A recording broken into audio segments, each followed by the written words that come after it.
Ayan guys, hello guys, magandang hapon. Yan, nandito na naman ako sa aking low carb ideas. Yan, low carb eating tayo guys. Meron tayong saging, 1 piraso, itlog ng itik, at itlog ng pugo. Meron tayong slice na apple, isa lang din. At mais, ayan.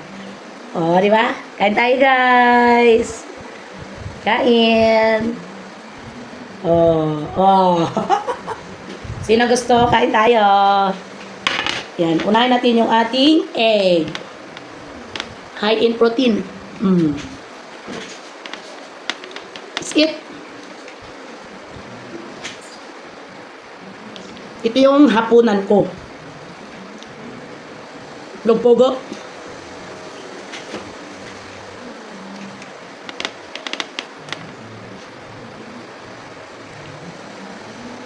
Yan, may share ko lang sa inyo, no?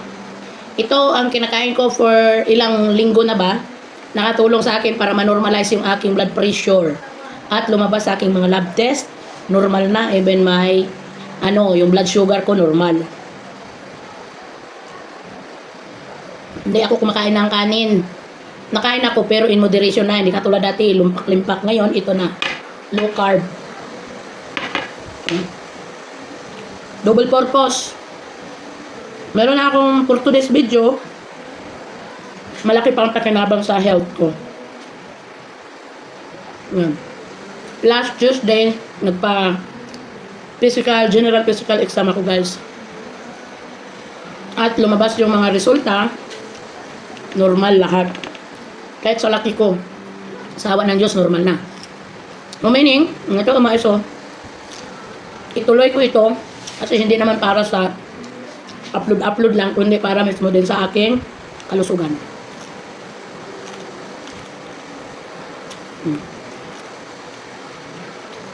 Busal. Okay na guys.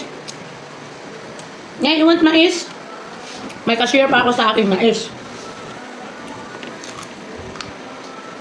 Diba? Na ano ang mais guys? Malaman.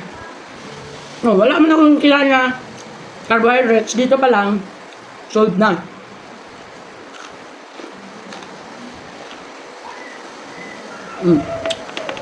Magkaroon tayong apple.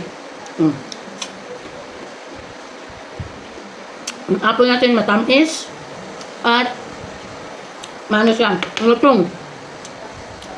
Yung ganito kasi, hindi ko na binibili. Kasi kami mismo na rin ko nagbibinta.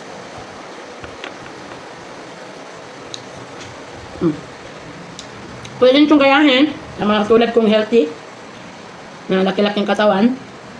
Ganito lang guys. Hindi naman kasi kailangan na magpaliit, magpa-sexy o whatever. Ang natin dito, aim natin dito is ma-normalize ang mga natin para healthy ang ating katawan. Malaki na lang. Kasi hindi na tayo bumabata.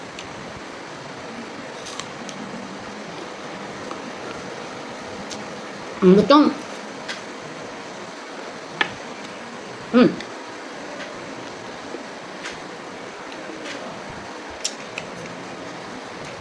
Pwede nyo i-try. Kasi paano naman eh. Saglit lang naman to. Mag-jita ka, mag-exercise ka. Ang dami mo pang gagawin. Samantalang ito. Perfect na yung nutrients na kailangan sa katawan. Pero kailangan mo rin magkilos-kilos. Baka may stroke. Tulad ko, nagtatrabaho. Hindi ko na kailangan magpuntodo exercise kasi maghapon pa lang. Grabe na ang lakad dito, lakad doon. Ang requirement natin isang araw is 10,000 steps a day. Samantalang ako sa trabaho pa lang, more than 10,000 steps. Araw-araw yun. Ikot dito, ikot doon. Yaw-yaw dito, yaw-yaw doon. So, kailangan ko lang talaga ang mga healthy intakes ko guys na mga pagkain. Para matulungan ang sarili. Kasi bukod doon, malaki na masyado. Ito na lang. Maraming salamat. Maaari nyo rin tong subukan sa inyong ano guys, yung mga may problema dyan sa blood pressure, mataas ang blood sugar, mataas ang cholesterol. Subukan nyo to. Hindi naman sa ano, iniingan nyo ko talaga, subukan nyo to guys kasi tested and proven sa akin, nakakatulong po talaga. Sa laki kong ito, normal lahat ang aking mga lab test. Yan, kaya thanks God pa din. Sa atin lang naman kasi yun, ang pag-alaga sa katawan natin. Yan, maaari naman din kumain ang gusto natin, pero in moderation dahil hindi na tayo bumabata. Diba? Maraming salamat sa inyong panonood. See you on my next video. Bye!